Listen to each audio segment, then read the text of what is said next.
বুঝছো সিফাত?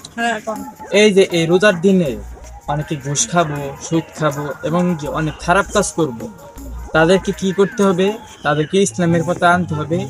এই বিষয়ে বুঝদান করতে হবে, ইসলামের পথে জানি তারা আসে। ওই দেখ সুদ করে কথা বলতে সুদ করে পড়ছে ভাই মসজিদের ইমাম কিন্তু সুদ নিয়ে বেশি কথা বলতে পারে, কিন্তু সিস্টেম করে লাগবে।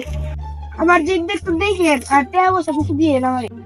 আচ্ছা তোর ব্যাপারটা দেখুন না, আগে ইমামের লগে দেখা করে রাখি। আচ্ছা নাই। আসসালামু আলাইকুম, কেমন আছেন ভাই? ওয়ালাইকুম আসসালাম। জুয়েল ভাই কিলোটা আপনি তো হুজুর সালাম দিন, হুজুর আপনার সালাম দিল কেন নিগা এটা কিলো? এই রমজান মাস হয়েছে বুঝছো কি, এর তো করে সালাম দিব না। আগে আগে যে হুজুর মানুষ সালাম দেব তা তো না, এর তো সম্মান দিতে জানে না কেউ রে। এর সুদ খেয়ে মানুষ তো নেওয়া হয়ে যায়। দিন সরেন সরেন। সুদ করে চান তোমার এই মসজিদে খাজানার ব্যবস্থা করতেছি, আমার ধাক্কা দাও। তুমি আমার ধাক্কা দাও, খারাপ এখনই আমি গেতেছি তো। হুজুর এই সুদ করে না মসজিদে আলোচনা করতে হবে। আজকে তো শুক্রবার, আর ওই সুদখণ্ডে নিয়ে আমি আজকে কিছু কথা বলবো।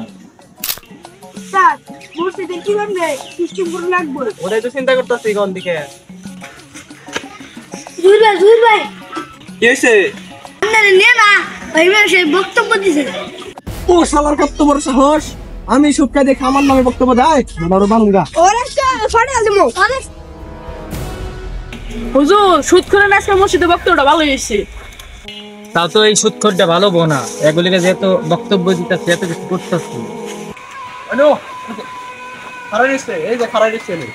ওই তুই আমার নামে বক্তব্য দিস না। আপনি রে নিয়ে কি কথা কইছি আমি? যারা সুদ খাই তাগর নিয়ে কথা কইছি আমি। তুমি কি জানো না আমি যে সুদ খাই? তুমি সুদ না কি নিগা মোর দিতে, তুমি আবার মোর দিতে কথা কবা, তাও বলে এলাকার বাসীর সামনে কথা কবা তুমি। এখন আপনার একটা হাদিস শোনাই।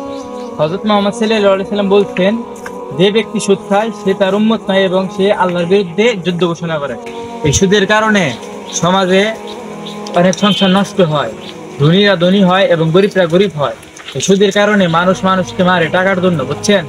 আর আপনি এই সুদটা দেখাইতেছেন, সুদ তো ইসলামে হারাম, আর আপনি তো রোজা রাখেন শুনছি, তাহলে আপনি সুদ খান খেন। তারপরে এটা রমজান মাস, এই রমজান মাসে যদি আপনি সুদ খান তাহলে কেমন হইল? রমজান মাস কি পরিবর্তনের মাস, আর এই রমজান থেকে আপনি একটা প্রতিজ্ঞা করেন যে আপনি কোনোদিনও সুদ খাবেন না, কোন মাসে সুদ খাবেন না, সবার ভালো চাবেন। সাহেব, আপনার সাথে যেগুলো ব্যবহার আচরণ করছি তার জন্য আমি আন্তরিকভাবে দুঃখিত। এখন থেকে আমি আর সুদ খাবো না, সুদকে বর্জন করব। তো সবাই যারা যারা সুদ খান তারা এই রমজান মাসে প্রতিজ্ঞা করেন যে আপনারা কখনো সুদ খাবেন না। তো এই ভিডিওটা সবাই শেয়ার করে দিন। ধন্যবাদ।